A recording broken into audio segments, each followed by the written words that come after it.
Good morning, everyone. I'd like to introduce myself. My name is Geraldine Lopez Mendoza. I'm the Los Angeles Regional Organizer for the Climate Center. I'd like to welcome you to our webinar this morning, which is all about what the legislature did to hold polluters accountable this past legislative session. I'm going to share some slides very quickly with you. Just hang on a second. And there we go. So I also want to make sure that we thank all of our sponsors who have generously supported us today. These are the folks who are behind the scenes and helping us bring these webinars to you. The Silicon Valley Clean Energy, SunPower, River City Bank, the Los Angeles Department of Water and Power, Sunrun, MCE, Sonoma Clean Power, Calpine Energy Solutions, RNA, and Peninsula Clean Energy. Also want to thank our promotional partners who get the word out about these webinars on a timely basis: Joint Venture Silicon Valley, Civic Well, Clean Coalition, Climate Resolve, Grid Alternatives, Community Environmental Council, and Actera. So we'd like to thank all of our promotional partners as well as our sponsors for helping us bring these webinars to you. This is today's agenda. I'm speaking now, obviously. I'm going to briefly hand it over to Barry Vesser, who's our Chief Operating Officer at the Climate Center. We already have been joined by California State Senator and Climate Champion Henry Stern. We'll have about 10 minutes for Q&A with Senator Stern. We know his time is very booked, and so we want to make sure we have some time to ask him Q&A and not wait till the end of the full webinar. Then we'll hear from Assemblywoman Wendy Carrillo and her staff member Travis Legault, and Melissa Romero, who's the Senior Legislative Affairs Manager at California Environmental Voters. We'll have a second time for a Q&A, and we'll have a take action for everyone to take part in. So again, want to thank everybody for being here at the Climate Center for our webinar. This is part of our larger webinar series, Envisioning a Climate Safe California, Stories and Solutions. So with that, I will stop my share real quick and introduce Barry Vesser, who is our Chief Operating Officer. Barry. Thank you so much, Geraldine. And you can hit the next slide if you would. Or get the slide. You want to put the slides back up just for a sec. Thank you. So I'm going to talk to you just a little bit this morning about Climate Safe California, our campaign that encompasses this vision, which is really a future where everyone in California benefits from equitable access to climate solutions. And go ahead, next slide. It's fine, Geraldine. And the goal of Climate Safe California is for us to get California to become the first state in the nation to become carbon negative as soon as possible. So carbon negative is beyond net zero. It's net negative emissions. And what that means is we're going to actually draw down legacy carbon emissions from the atmosphere, because that's what the UN Intergovernmental Panel on Climate Change tells us we need to do. Next slide, please. All of our policies and programs under our Climate Safe California campaign are guided by three principles. The first is they're all based on the latest climate science. Second, they ensure a just transition for fossil fuel workers and also communities dependent on fossil fuels. And finally, they prioritize climate justice so that we have equal access to climate solutions for all, and that some communities aren't disproportionately impacted by the production and use of fossil fuels, as is now the case. Next slide, please. We have over 2,000 folks already endorsing Climate Safe California, including all the folks you see on the screen, lots of legislators, businesses, nonprofits, and we hope that you will also endorse today if you haven't already, and my colleague Rob is going to drop the link into the chat. So please take a second to do that. It only takes a second. And next slide, please. So today is about legislation, and I thought it would be helpful to have just a whirlwind tour, and that's what it is, very high level. So apologize to things I'm leaving out and people I'm leaving out, of what happened this session from the standpoint of climate and clean energy. And I'm going to look at 4 big buckets: corporate accountability, transportation, implementation, and budget. So corporate accountability, I'm not going to say anything to you on that because that's what this webinar is about. And we've got people on, including Senator Stern, who are far more expert on that than I am. In transportation, some very significant developments. Assemblymember Ting, through AB 579, got a law passed that now requires all new school buses to be zero emissions starting in 2035. There are some exemptions to that, but it's a very good step in the right direction. Similarly, Assemblymember Reyes got AB 126 across the finish line, and that will devote more than $1 billion to clean transportation programs, refunding many of the state's programs for EVs and other zero emission vehicles. There was some controversy in that law because there's some money allocated to carve out for hydrogen fueling stations. I will say, after a lot of advocacy, the amount of that carve out was greatly reduced. And then the Climate Center's bill, along with Senator Skinner, SB 233, is going to go forward in the coming session. It's a 2-year bill on bidirectional charging for clean energy backup and also a more reliable grid. And some significant opposition has been removed from the bill. So we are very, very hopeful and will continue to work with Senator Skinner's office to get that done. And although the last thing there, the California Air Resources Board getting the clean energy fleets and clean advanced clean trucks rules done, that wasn't the legislature, at least not at this point, but that rulemaking is incredibly important as businesses and agencies gear up for the implementation of those rules. And there are already a couple of lawsuits coming out about that, so keep watching that space. Next slide, please.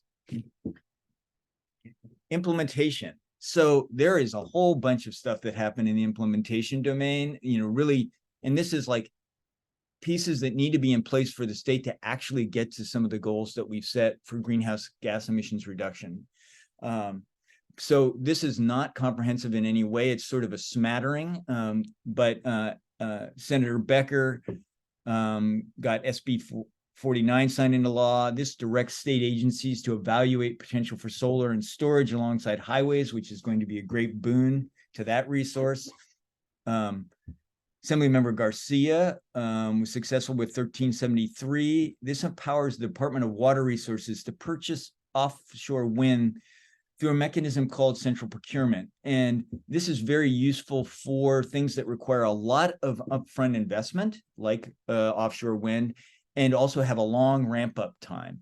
So it's going to help us get some important clean energy solutions in kind of in the back end, like maybe a decade from now, but we really need to start preparing for it now. SB 410 was Senator Becker's bill that addresses improvement of interconnections. So there is a huge backlog of interconnections to the grid in California. And this means there's a lot of clean energy projects out there that are waiting to be connected for months, sometimes even years.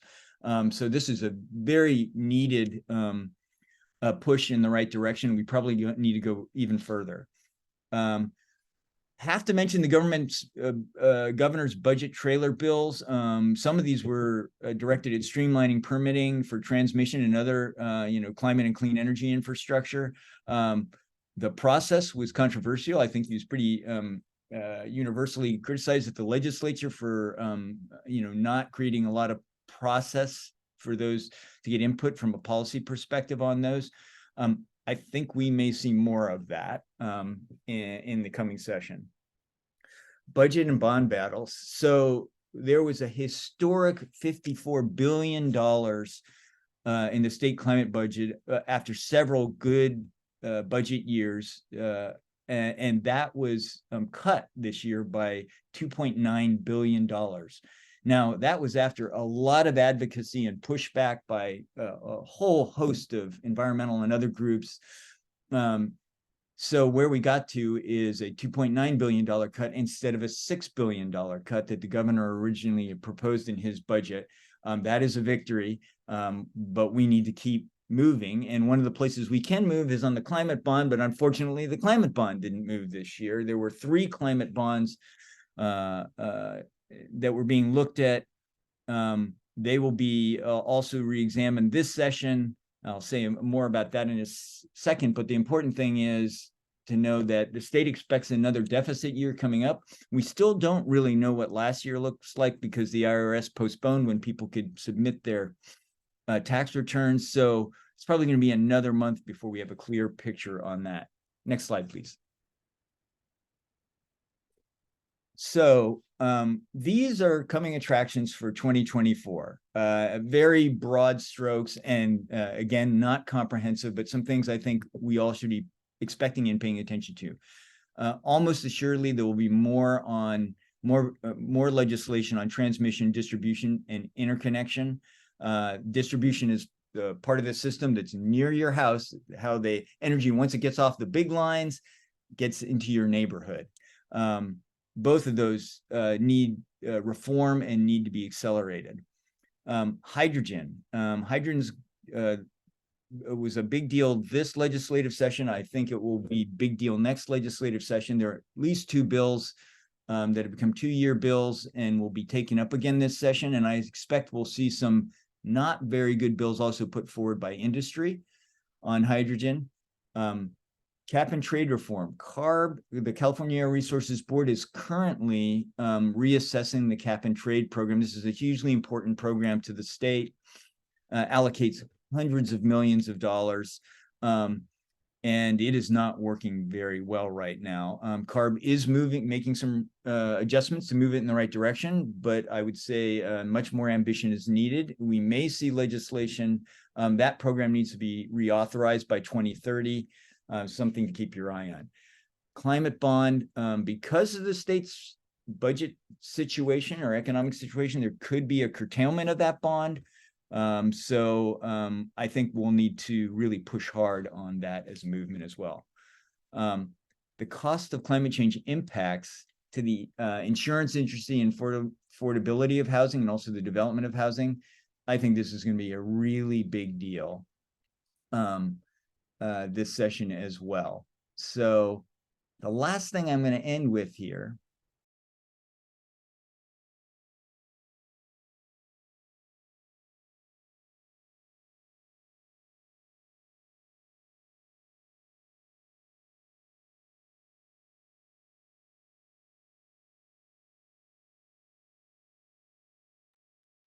Barry, are you there?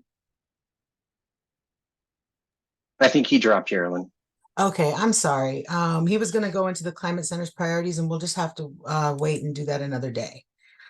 So thank you everyone for your patience with us as we had a technical glitch there. But we are excited and honored to introduce one of our climate champions in the legislature, Senator Henry Stern, who I'm not going to say what he's going to talk about because he can do that himself. Senator, it's wonderful to see you this morning. Thank you so much for joining us, and the floor is yours. Do you want me to do Barry's Climate Center priorities? Barry, you want me to just, how about I? We're so of the same mind, the Climate Center in our office. And so we're all so deeply embedded that might as well. We'll just ESP it, Ellie. That should work. Plus, I see amongst your this is an illustrious Zoom chat. I mean, the just looking through the participants, a lot of my mentors, legal titans and advocates, and anyway, it's really cool to be in this kind of room.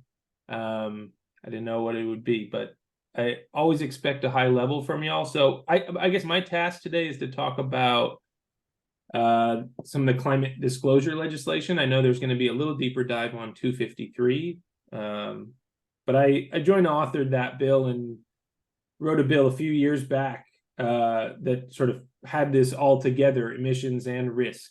So we can get into that legislation, but I would just say at the outset, especially with the OGs here like Bob Epstein, sorry to name check a little, but like AB 1493 back in 2002, the Pavley Clean Car Standard wasn't just a bill that changed emissions in this state and helped us advance statewide climate goals. It transformed the entire global auto industry. We can do policy like that in California, and that's part of the model that we use to run the Joint Climate Committee that I chair. And Ross Zellen on my team is now our chief consultant and kind of trying to help be a central hub for good legislation and helping members get big things done. That model, though, of sort of using our fulcrum in California as a global leverage to break through federal impasses, especially, is part of the genesis of SB 253 and 261, which broadly address corporate disclosures that go beyond sort of the typical regulated sectors. So we're not talking about the auto industry here. We're not talking about the utility sector or oil refineries or direct sources per se.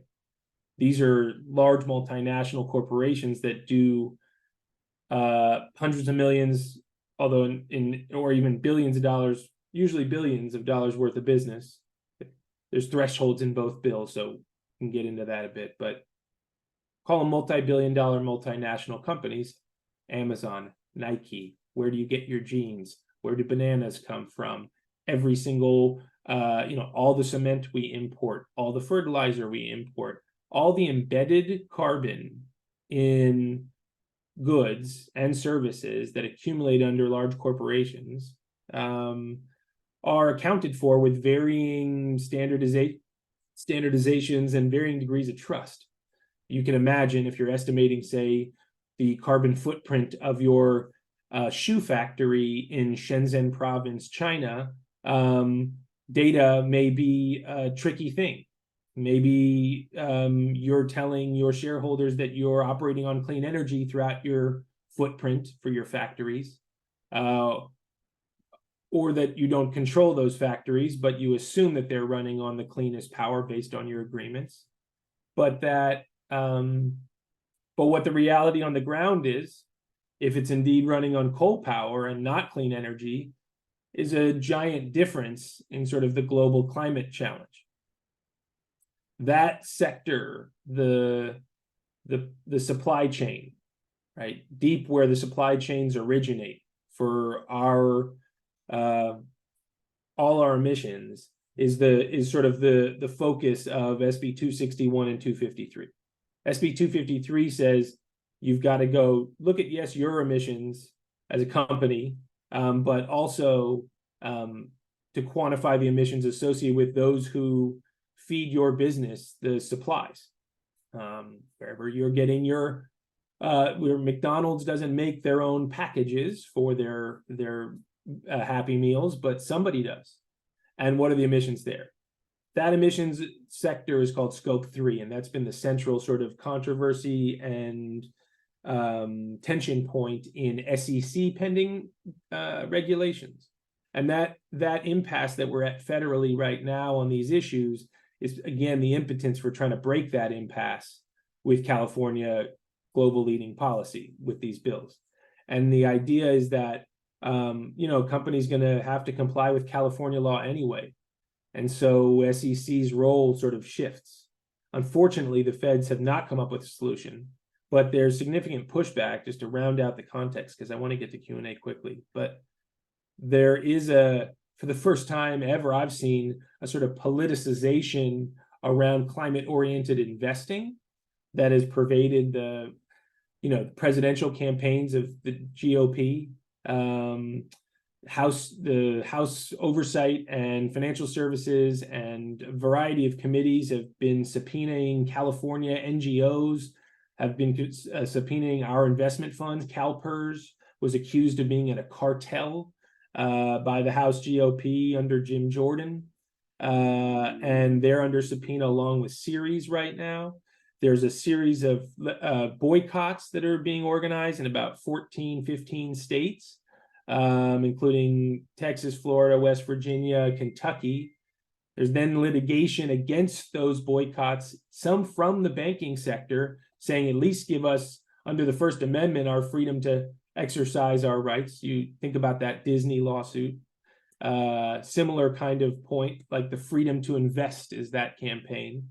So corporate America doesn't love the boycotting any climate investing or ESG, but they also don't particularly love California reaching in and doing its job on climate in a way that will affect their global game. The last thing I'll just say is we're not alone.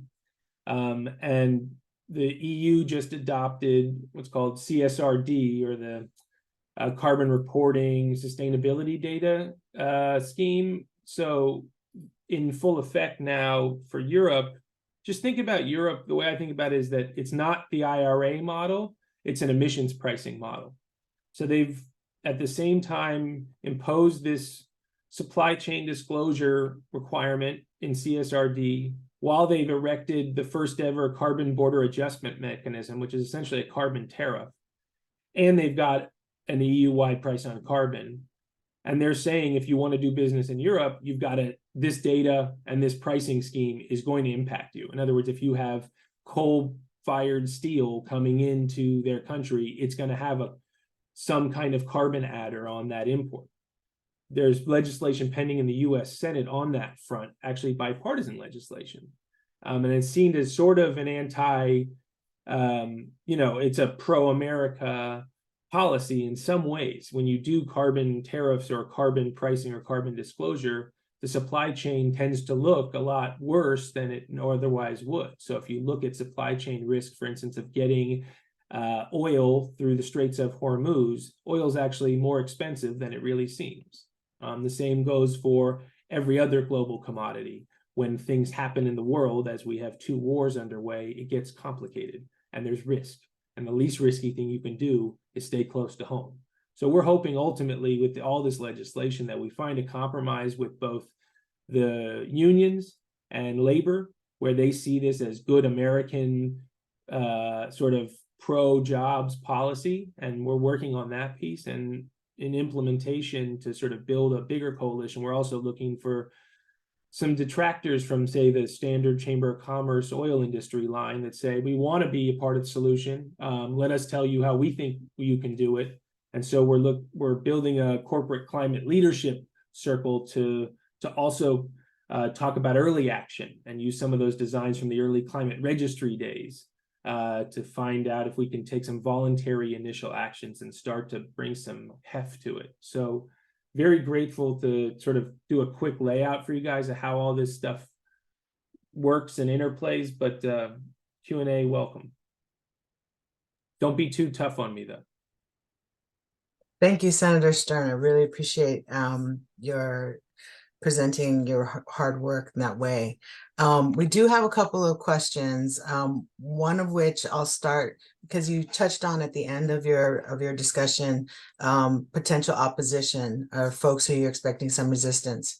And one of our questions is, do you expect lawsuits to fight SB 253 and SB 261?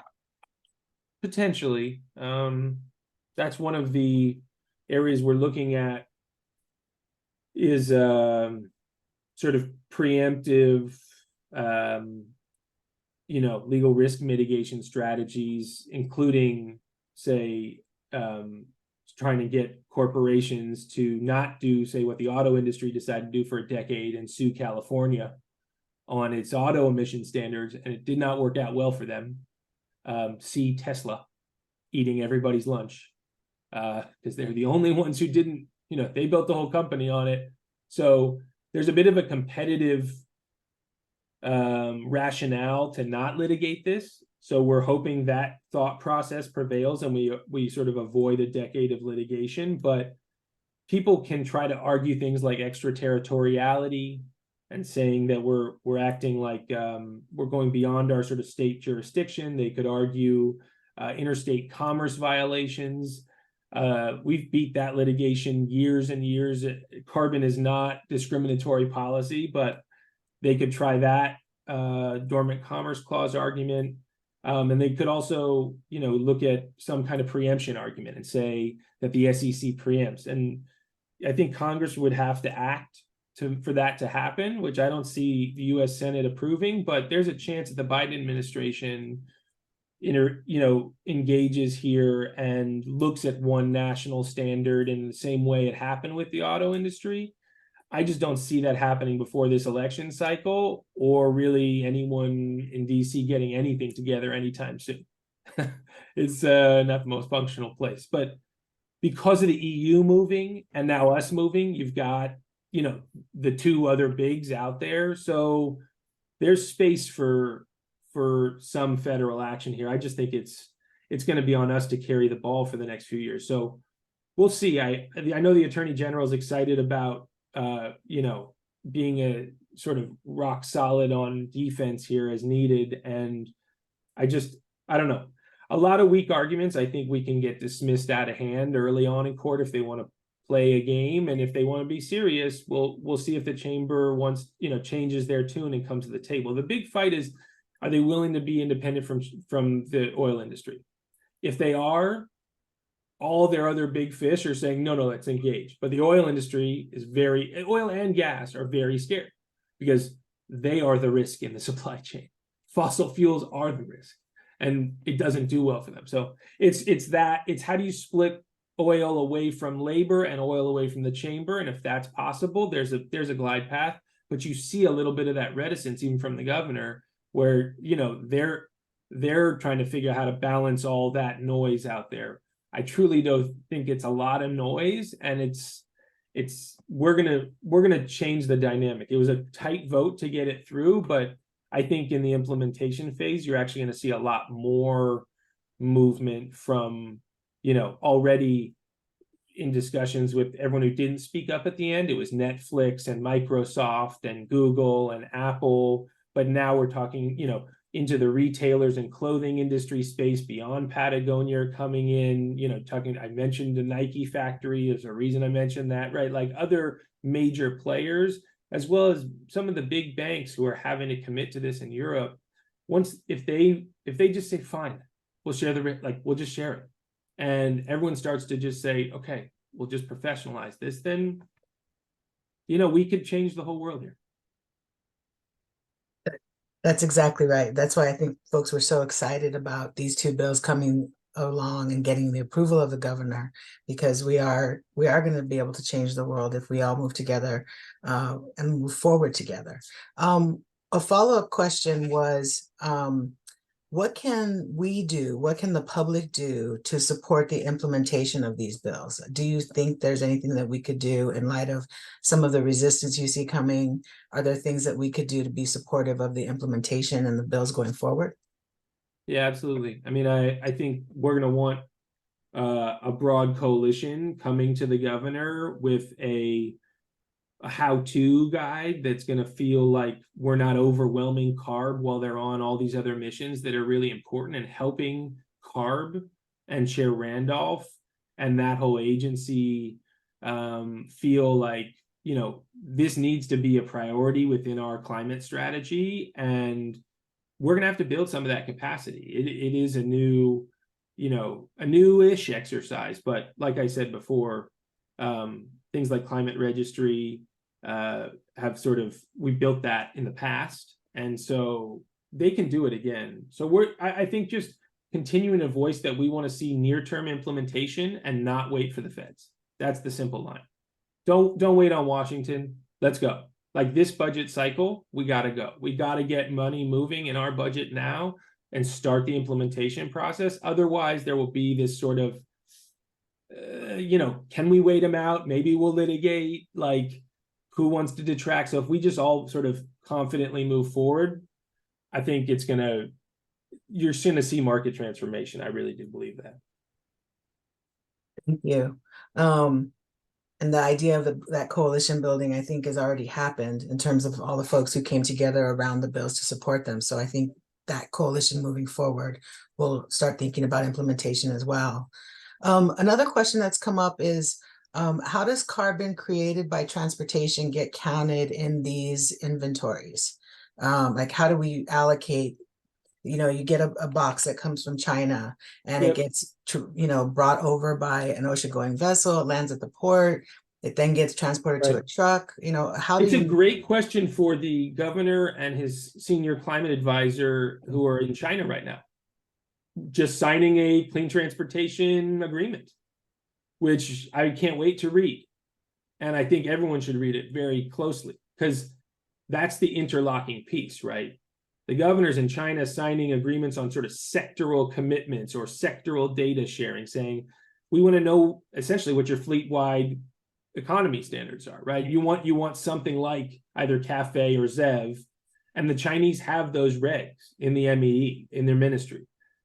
Is that data real or not, right? And unless you have sort of corroborated data sets coming from the big, from Amazon telling their subcontractors, send us the data. So the data is going from that truck to both as an Amazon contract, but also up to the Chinese government.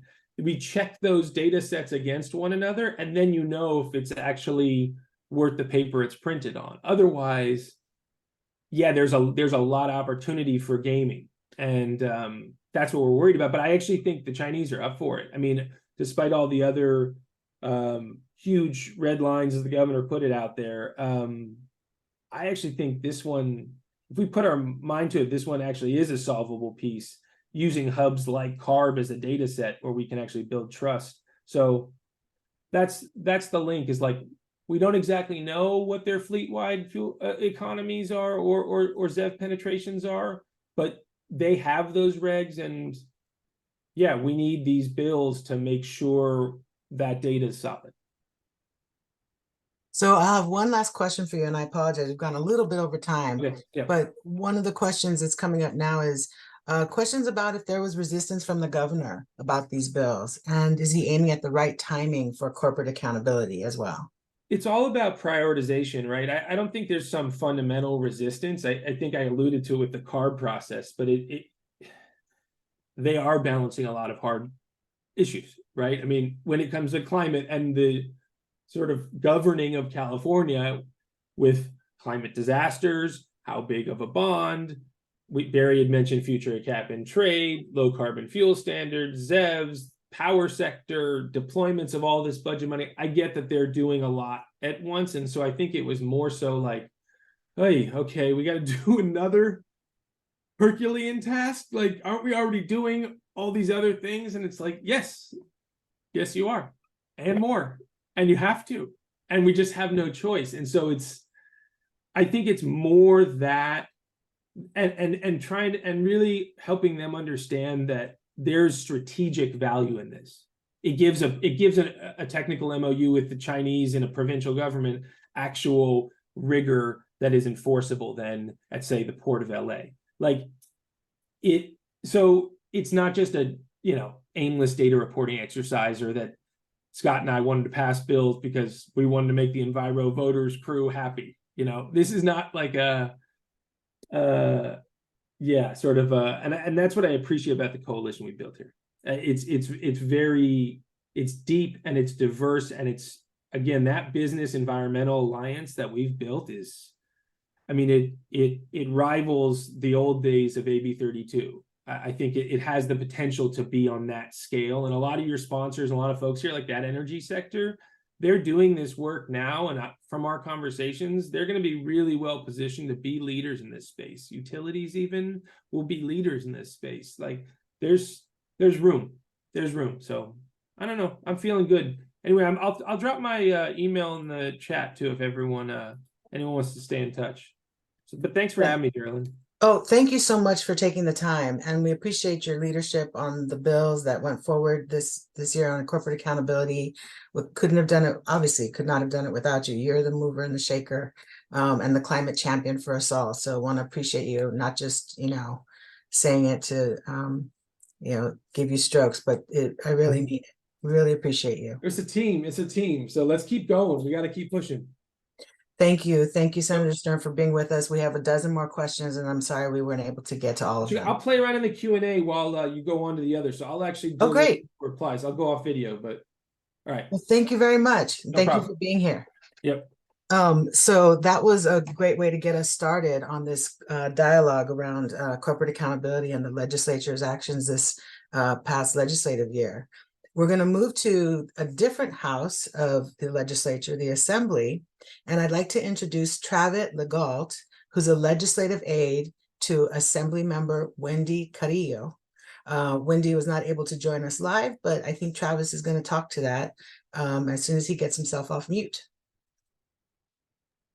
Yeah, thanks everyone. It's so great to be with you this morning and to be with you here on behalf of Assemblymember Wendy Carrillo, who unfortunately is unable to join us this morning, but did put together a video greeting and a video message that I believe we have to share with everyone here.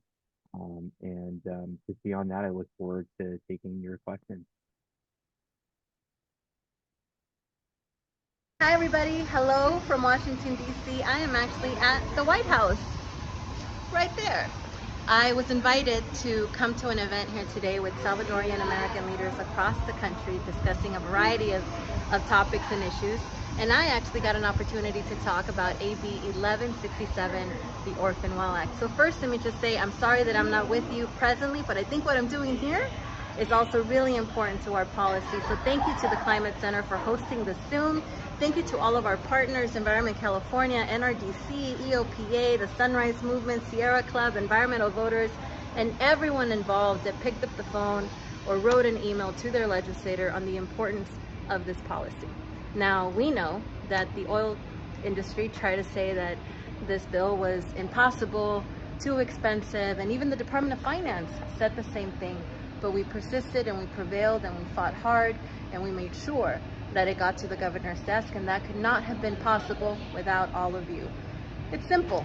It's a bill and a policy that makes sense. If you're going to drill in a community in California and you're gonna take those resources and potentially impact the health and well-being and environment for so many communities, oil companies should simply be responsible in closing, capping, and cleaning those very same oil wells that they take profit from.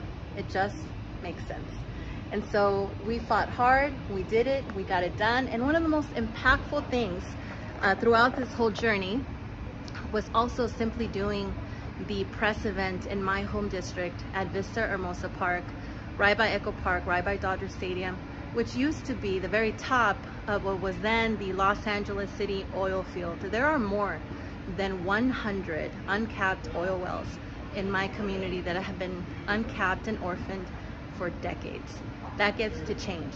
Now we know that moving forward, oil companies have to put the money up front, the bonds necessary to ensure that when they close, they're able to close them, clean them, cap them, and ensure the safety and well-being of our communities. Now, it was difficult and it was a challenge, but we are doing what's right for communities, what's right for California, and ensuring that it's not at the cost of taxpayers.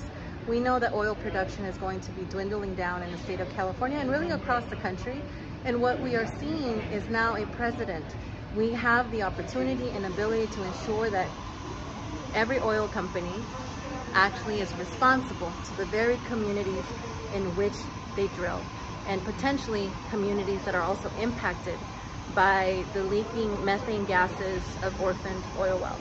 In LA County alone, we know that this has impacted the health and well-being of children and families across LA County because we have the highest density of asthma and other health-related issues. We are surrounded in my community by the 2, the 5, the 10, the 60, the 101, the 710, the 134, and the 110 freeway. That's a lot of freeways, that's a lot of pollution, that's a lot of cars, that's a lot of cars that depend on gas and gasoline and oil. So we have an opportunity to pivot, and we have an opportunity to ensure that California has a new day. And none of this would have been possible without all of you. So again, thank you for joining this Zoom, and thank you for being such great supporters of this policy and moving it forward.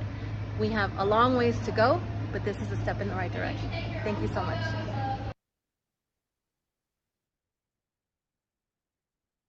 Thank you, Travis, for helping us provide that video to everyone. It's very exciting to see the Assembly member at the White House with other leaders. So what we're going to do is we're going to move to Melissa Romero's presentation, and then we're going to have Q&A for both of you, if that's okay. Yeah, sounds great. I just wanted to note that I was one of the people to attend and stand with the Assembly member at the press event at Vista Hermosa Park. So I was very proud to be there in person myself. And now, before we go to our last Q&A session, we're going to go to Melissa Romero of Environmental Voters, California Environmental Voters, who will talk a little bit about her perspective as an advocate and an environmental leader and the 2023 legislative session. Melissa, I give it to you. Thank you so much. And hi, everyone. So great to be here. I wish I could see all your faces, but thank you so much for your interest in corporate accountability and climate. I want to talk about SB 253, which was the Climate Corporate Accountability Act this year, which has been signed into law. So I want to talk about what it is, why it's a big deal, what the storyline of the bill being first introduced to becoming law was, and then what is next for implementation, for the state budget, et cetera. So I want to start off by talking about what SB 253 was exactly. So the Climate Corporate Accountability Act is a bill that requires billion-dollar companies to report their full emissions inventory, their scope 1, scope 2, and scope 3 emissions.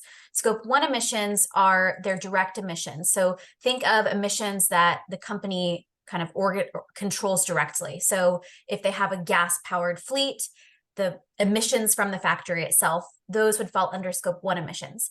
And then scope 2 emissions are the indirect emissions that come from the energy that that company purchases to power their factory.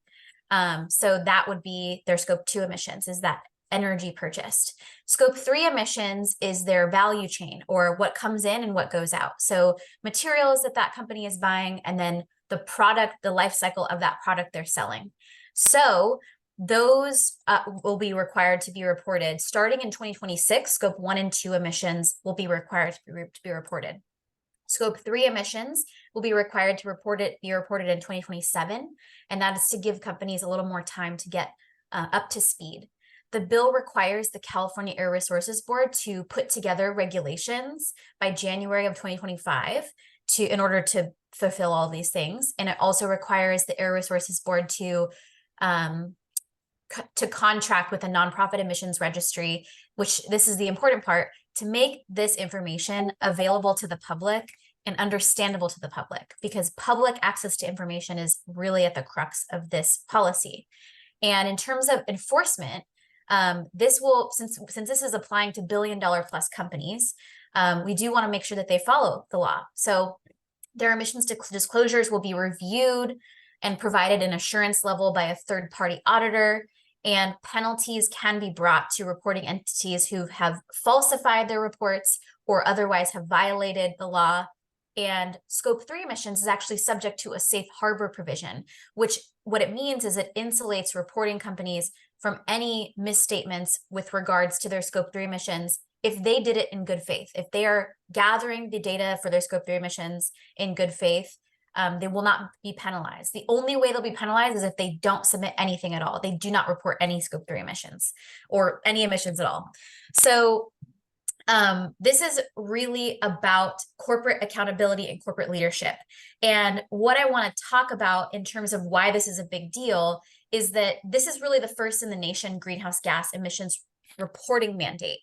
And at the same time, you have 63% of the top 500 publicly traded companies that are already engaged in some level of scope 3 emissions reporting. And so this is really important because when we started to hear from some of the companies who really helped us make this policy more implementable, that was something that was really clear, was that while there were industries who don't want to report anything at all and just oppose the policy outright and say that scope 3 emissions are way too hard to report, there's also a vast majority of companies who are already doing it. They're proving it can be done. But the difference is that we are never going to get at the scalable and fast enough change that we need for climate unless this is a mandate across all large companies. We can't just have some leaders doing this. It has to be all of them.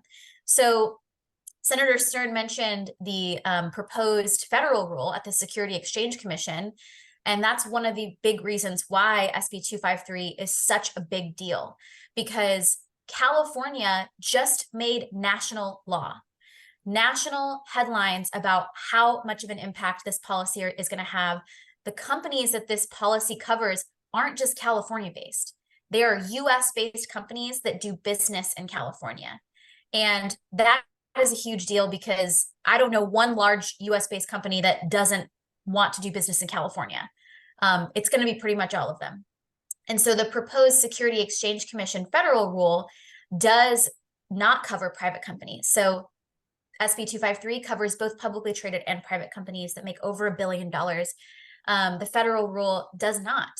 The federal rule also has, the proposed rule, I should say, it's not final yet, has some pretty significant carve-outs for Scope 3 emissions reporting. And so California really setting the bar high on this policy has created a lot of room for advocates and business leaders and the federal government to be pushing for more at the federal level. And at the same time, you have the EU, which is implementing the CSRD, which stands for the Corporate Sustainability Reporting Directive, which also requires large companies to report their emissions data. So you have all of these things culminating together. And guess what? All of these things are all using the same reporting standard. The Greenhouse Gas Protocol is the industry standard. It's the global gold standard for emissions reporting. And that was a really key part of SB 253 is we wanted to make sure that we weren't going to have a patchwork of different reporting standards for companies, that they were going to be able to report to California the same information they're reporting to the EU. And so that Greenhouse Gas Protocol is critical. So I want to just quickly go over just how this bill came to be. It first was introduced in 2021 as SB 260. So that was 3 years ago. At the time, the Senate was in a place where many climate bills weren't even getting to the floor for a vote. That was back in 2021. So come January 2022, after EnviroVoters called that fact out, that the Senate really was dragging their feet on climate, January 2022, SB 260 was the first major climate bill to pass out of the state Senate, off the floor, I should say. And it got over to the Assembly, and it failed by just one vote on the Assembly floor in 2022. So the bill got up to 40 votes. It needed 41, and then a few people went down, and so we got literally one away. So after that, we had new co-sponsors come on. So EnviroVoters and Carbon Accountable were the co-sponsors of SB 260. And when SB 253 was reintroduced, Ceres and the Greenlighting Institute came on and partnered with us, and it was reintroduced as SB 253. Throughout the year, we gathered a lot of business supporters and really worked with those business supporters on the language of the bill to really make it something that is truly implementable and strong. And so throughout the year, we had a lot of media attention on SB 253 and SB 261 as the leading corporate accountability bills, the major climate bills happening in California, and national media started to take notice. And the reason why is because we had corporate supporters and we had corporate opposition. But if this were truly just about information and there wasn't something that we were unlocking here, then why would those companies be so vehemently opposed to this policy? It's because they know, and we know, that transparency is the major first step to actual policy and changes and practices at businesses. Having companies be transparent about information is literally the #1 motivator for them to actually change their practices. And they know that. So it's about information, it's about transparency, but it really is about more than that. Because when we live in a world where the top 100 energy companies are responsible for 70% of global industrial emissions, we're talking about a small number of large corporations causing the majority of the problem. And those people would never have come on board with reporting their emissions if we didn't have to force them to. So that's going to be the big difference maker, is that this will not just be about the information being public. It will also be about companies being forced to be accountable to that that information and actually change their ways. So the emissions reductions that this policy will lead to is tremendous, is probably unmeasurable, but truly will have an impact on global emissions in a way that I'm not sure everyone in California has even grasped yet. So that is kind of the story. And obviously we saw the governor come on first day of New York Climate Week and say he was going to sign the bill, which is pretty unheard of. So, you know, the governor doesn't typically announce he's going to sign things ahead of time, but that was a pretty big deal. Then the bill got signed.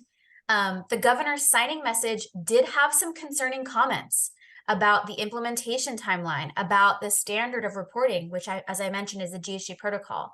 So that is something that we are really deeply involved in, is working with the governor and working with the legislature on really protecting this policy. There will be budget funding for implementation that needs to happen. And then there will be the regulatory process at CARB. So the work is not over yet, and there's a lot to come. So. Thank you, Melissa. Thank you for sharing your unique perspective and expert knowledge about the legislative process and helping us understand a little bit about how the sausage got made. If Travis, if you and or Senator Stern are still around, or if Gil want to come off of hide screen, we're going to go into our larger Q&A session now. We have about 17 minutes. And so one question that came up for Travis specifically is AB 1167 is a great first step, but we're all hoping that there's another shoe or two or three going to drop in 2024. What do you think is the next step with respect to this issue of orphan wells and drilling? Yeah, you know, I'll say that we really look forward to hearing from our stakeholders about where to go next. But, you know, what really comes to mind for me and what AB 1167 was about is that, you know, in communities like the one that the Assembly member represents, that have not just orphan oil wells, but, you know, other toxic cleanup needs, Exide. The Exide site was near our district. Parts of our district are affected.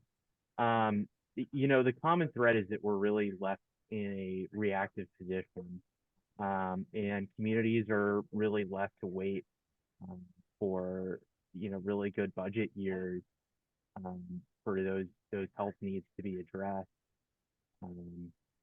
You know, so 1167 was really about making sure that the money is in place in the first place, and that there's not that need to you know, wait for the budget situation to improve, because, you know, our communities really deserve better. So that's kind of what comes to mind there.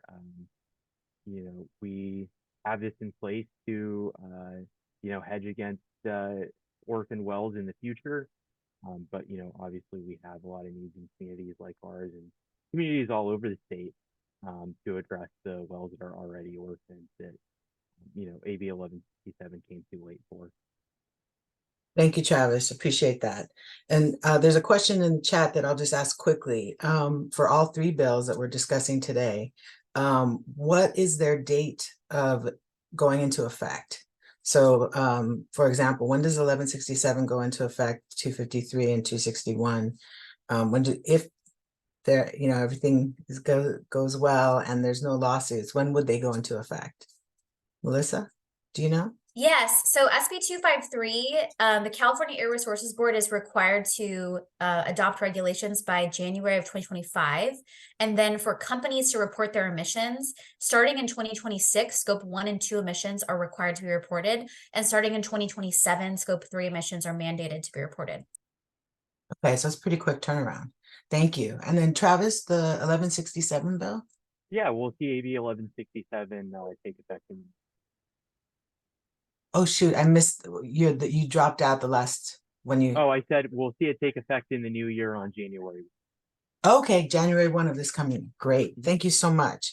There's another question that's come up that folks wanted to ask about the CPUC and their ruling in 2022 on NEM 3 and the upcoming decision on solar for communities. And they're just wondering if you had any insights or any ideas or comments you wanted to share on that particular battle around solar power. I know it's a little bit left field. If you don't, that's okay. I can go into another question. It's just that they specifically are seeking the panelists' expertise with respect to solar at the PUC.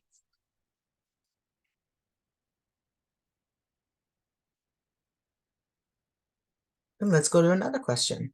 We have Yeah. I several. was just going to say briefly. Yeah, the assembly member supported the community solar bill back in 2022 and is signed onto a letter in support of the proceeding. Thank you. Appreciate knowing that about Assemblymember Carrillo. So this is a more general question. I think it's more for you, Melissa. Somebody in the chat works at a climate-based organization called 350 Sacramento. We're interested in building capacity for supporting this policy work and already have in the past. Is there a direct avenue of communications we can take to do that work? Yeah, that's a great question. I would recommend connecting with some of the other 350 chapters who are doing that. And I know that there was an effort to do like a 350 statewide California group. So I know there's a lot of active 350 chapters that some of them do legislative advocacy. So that's what I'd recommend. You. And what do you recommend, Travis, for folks who want to get communications to the assembly member for her consideration as she deliberates on different bills that come across her desk? Yeah, would just tell folks, always feel free to contact myself, contact our office.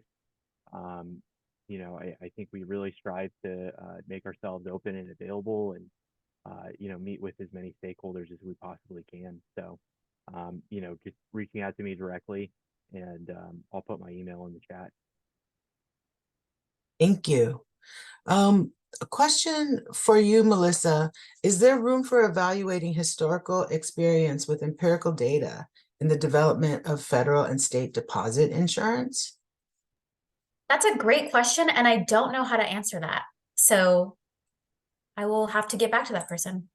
Then the follow-up question I would ask is, and Senator Stern touched on this a little bit, is what do you think the federal government will do to work on this? I think you mentioned the SEC is working on a rule, and do you think they'll include Scope 3? Yeah, so the SEC is slated to adopt a final GHG reporting rule anytime between now and the end of the year. It's sort of been the case that, it seems like it continues to get pushed off and pushed off more. But it sounds like it's finally going to happen by the end of this year. So we're all just waiting. I do not know when exactly, but I do think that with SB 253 passing, we just created a lot of leverage for a lot of both stakeholders, advocates, and the federal government to include Scope 3 emissions. So we've just done them a huge favor in making it far easier for them to include that. So let's just hope they follow our lead, which they should, because California tends to be in the lead on these things, going back to SB 32. So this is sort of an odd question. I don't want to say odd, but it does require a little bit of sort of future thinking. Are there any ideas about how the corporate disclosure requirements can in the future be translated to more funding available for actionable climate improvements in the public sector and for small businesses that are hurting due to lack of funding to act on climate? So is there a way to translate financial disclosure requirements into funding for climate action? Yeah, that's a great question. And I also don't know how to answer that. But what I would say is that there are, a lot of big companies that control a huge portion of the market. And when those companies are going to be forced to be transparent about their emissions data and make changes to their own practices to support more sustainable options, that will, in effect, it will way more prioritize California-based companies, US-based companies, because when you think about what has the biggest footprint it's shipping from overseas, or, you know, sort of maybe overseas practices not being as environmental as California. So it will over time really prioritize and favor California-based companies, US-based companies. Thank you, Melissa. Really appreciate your knowledge and expertise on these questions. The other thing is, I'm sorry, my watch is talking to me. The other thing that comes up is the issue of municipalities and power generation. So there's a lot of questions in this about solar generation. And again, if it's not within your scope of work, you don't need to answer. But somebody's asking if LA City is able to get to zero carbon by 2035 because they own their own distribution lines and can place solar generation everywhere. Having the IOUs own the majority of the transmission and distribution lines impact local solar gains. Hawaii managed local solar by changing the IOUs incentives to help build rooftop solar. Do you see this kind of innovation happening in California?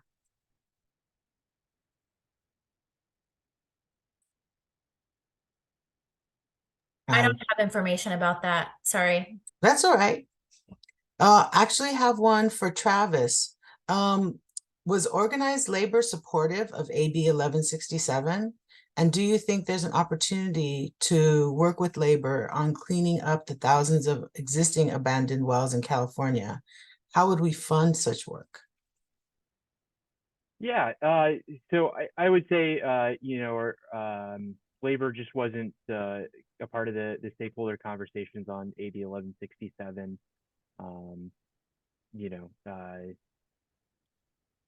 Either way, just wasn't, not to say they weren't supportive, just wasn't a part of the conversation.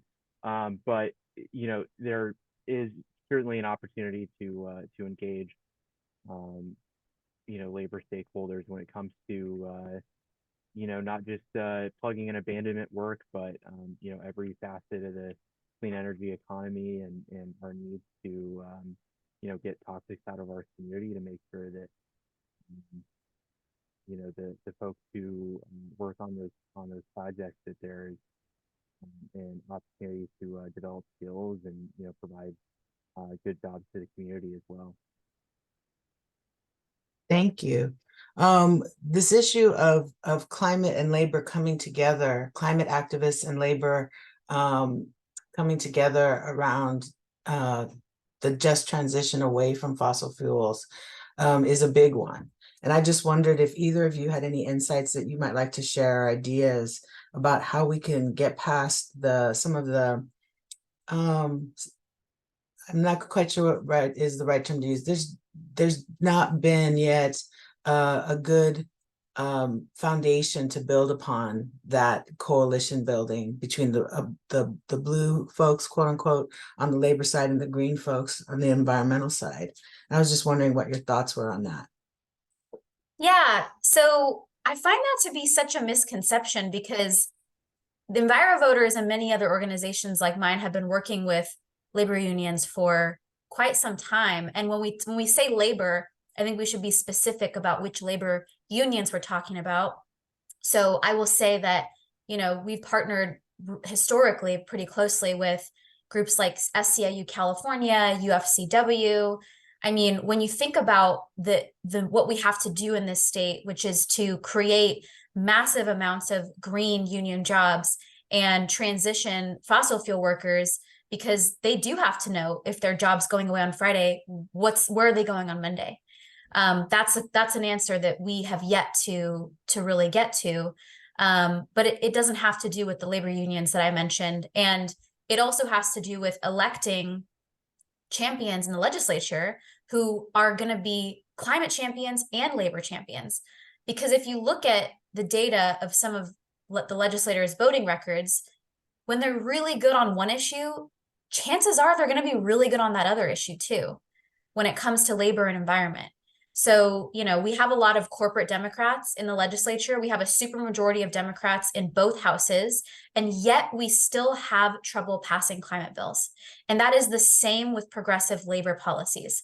So, it's less of an issue of that there's not work happening. It's that there are particular legislators and there are particular groups who are creating intentional barriers, who do not want to transition away from oil, who do not want to transition to a clean energy economy, even if it will benefit their workers. And that's a shame. Thank you, Melissa, and thank you for making that distinction among the labor unions. Labor is not just one monolithic organization. There are differentiations between them, the trades, the service unions, and so forth. So thank you for making that distinction. Travis, did you have anything to add?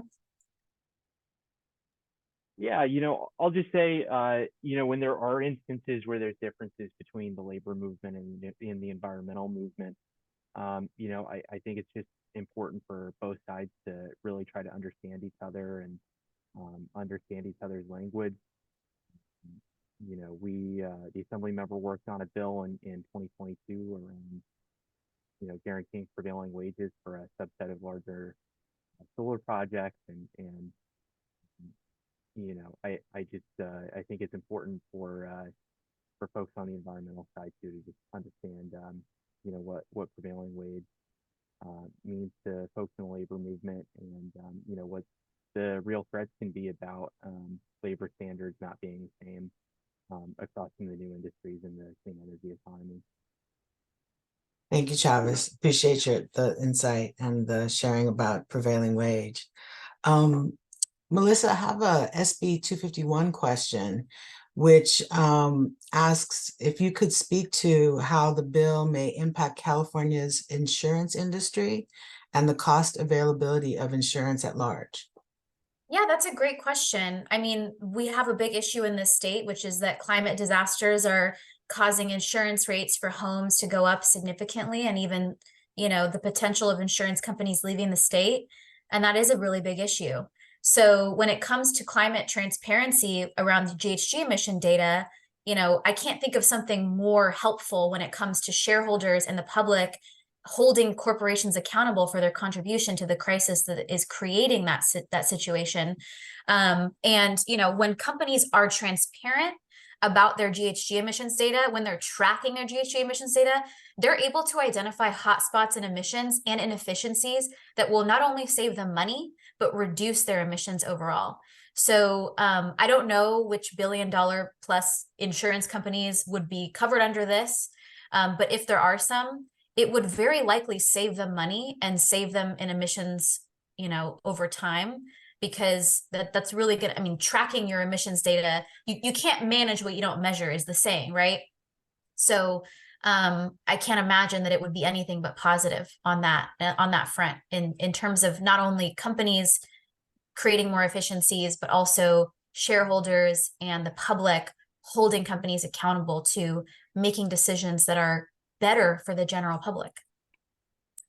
Thank you, Melissa. Yes, the insurance industry is being buffeted by a variety of climate-related factors.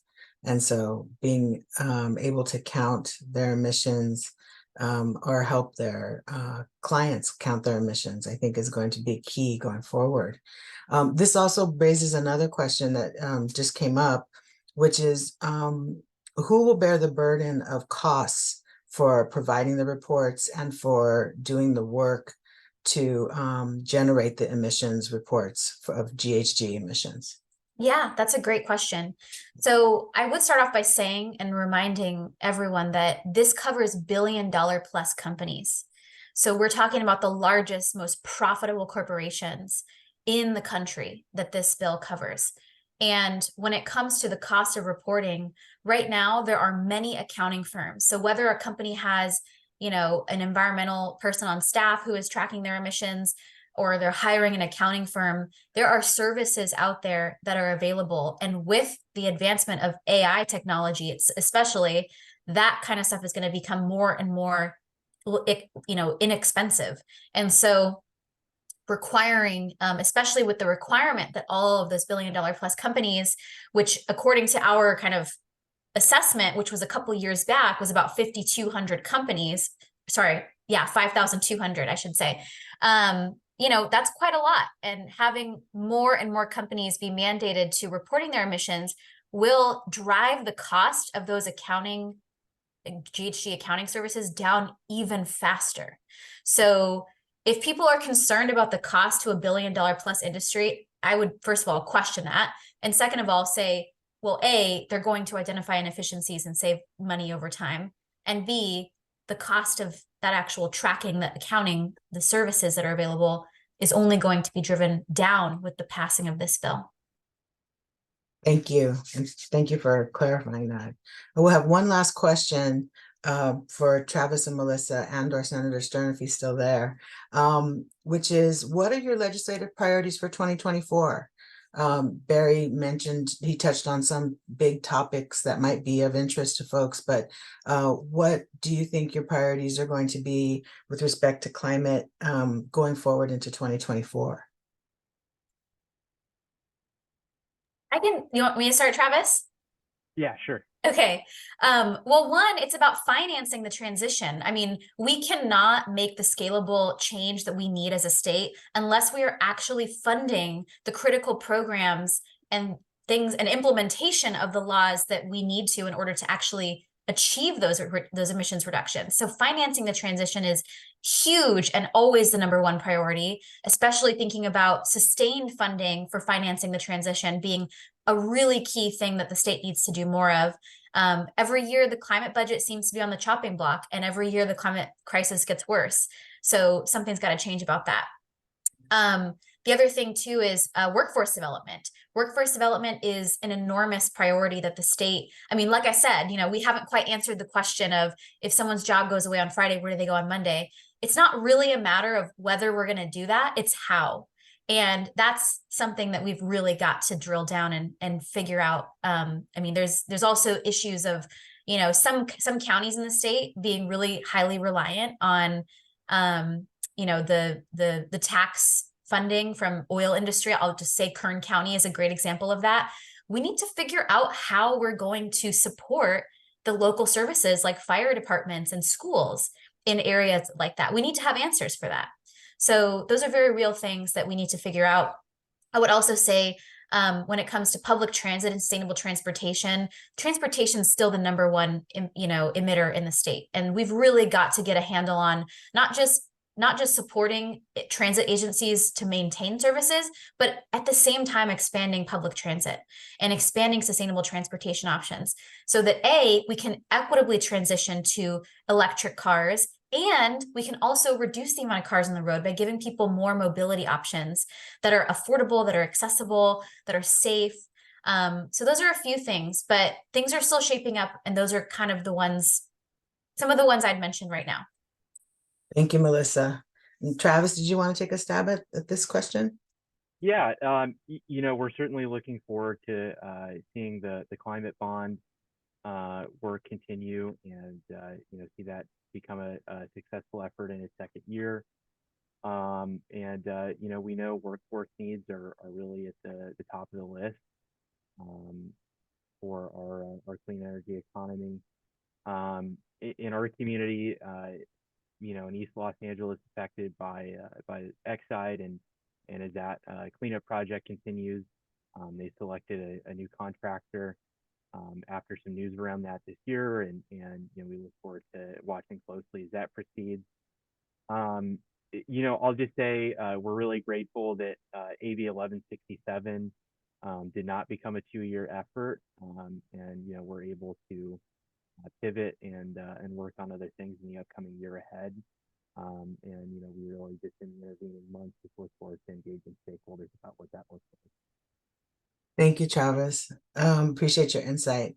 I want to thank all of our guests today, Senator Henry Stern, one of our climate champions in the legislature, Travis Legault, legislative aide to Assemblymember Wendy Carrillo, Assemblymember Carrillo, who sent a taped message from the White House, and Melissa Romero of California Environmental Voters, who brought the advocate's perspective quite passionately, as she always does.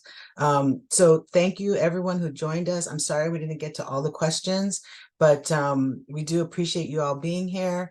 And we have a call to action. Our call to action is to thank the governor for signing the bills.